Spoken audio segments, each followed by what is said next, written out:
네, 기무부대 준장 출신의 군복지시설 사장이 동성 직원들을 성추행한 혐의로 검찰 조사를 받고 있던 사실이 뒤늦게 드러났습니다. 회식 때 입맞춤을 했다고 합니다. 강제로 남성 직원을. 자, 이 사건 취재한 사회부 차유정 기자와 함께 얘기 나눠보겠습니다. 안녕하십니까? 자, 일단 성추행을 남성 직원들에게 저질렀다고 하는데 어떤 일입니까?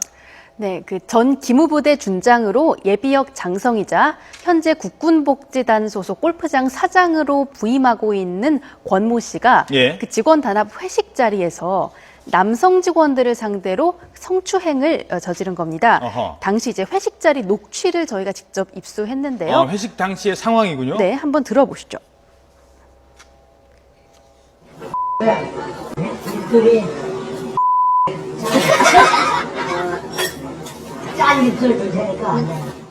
이렇게 직원들을 상대로 강제적으로 입을 맞추는 것뿐만이 아니라요. 두 번째 녹취 들어보시죠. 내 사람이에요. 싫은데요? 일어나. 싫은데요? 너 하기 싫은데요? 싫은데. 가만히 있어. 이렇게 직원들끼리도 서로 보는 앞에서 입을 맞추게 하고 이렇게 싫다고 분명히 거부 의사를 밝혔음에도 막무가내였습니다. 이렇게 지난 9월부터 너다섯 차례에 걸쳐서 꼭 남자 직원들만 있는 회식 자리에서 이러한 성추행을 저지른 겁니다. 다른 그 자리에 여성 직원은 없었고 네. 남성 직원들이 있는 자리에서만 이런 짓을 저질렀군요. 네, 그렇습니다. 지금 수사는 어떻게 진행되고 있습니까? 네, 이제 피해 직원들이 복지단 감사실이랑 경찰에 각각 신고를 했습니다.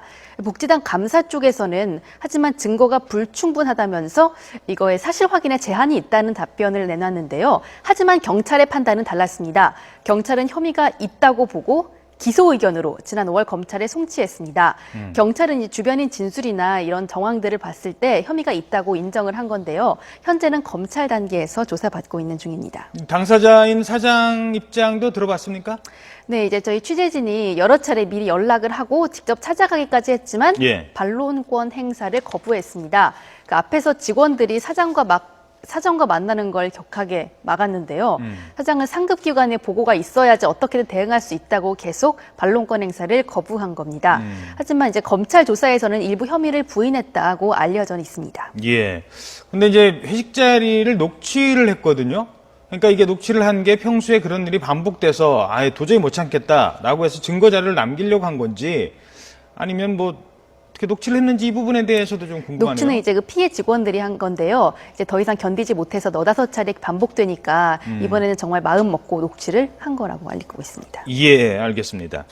자, 이러한 직장 내 성추행 문제가 잇따르고 있는데 특히 이제 동성들은 과거 같으면 그냥 웃고 넘어가고 괜찮다고 하지만 역시 똑같은 성추행 아니겠습니까? 어떻게 대처를 해야 되는지요? 네, 그렇습니다. 이제 고전적으로 우리는 이제 성추행하면 보통 남성이 여성에게 성적으로 해코지하거나 이성 간의 수치심을 들게 하는 것을 보통 우리가 알고 있는데요.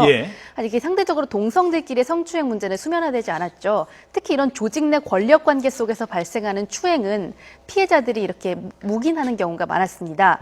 하지만 이제 변호사들 따르면 최근 이런 문제로 상담하는 건수가 늘어나고 있다고 하는데요. 그렇군요. 네, 이 상대방이 성적 수치심이나 성적 모멸감을 느꼈다면 이는 명백한 범죄 행위입니다. 형법 298조의 강제추행죄로 처벌받게 되는데요. 이 10년 이하의 징역 또는 1,500만 원 이하의 벌금형을 받게 되는 명백한 범죄 행위입니다. 지금 동성 간의 성추행, 특히 이제 직장 내 상사의 성추행으로 이제 끙끙 앓으시는 분들이 분명 저는 많을 거라고 생각하는데요. 적극적으로 형사 고소나 손해배상 등의 이런 대처를 해야지 추가 피해를 막을 수 있다고 전문가들은 조언합니다. 알겠습니다. 네, 지금까지 차유정 기자였습니다. 수고하셨습니다.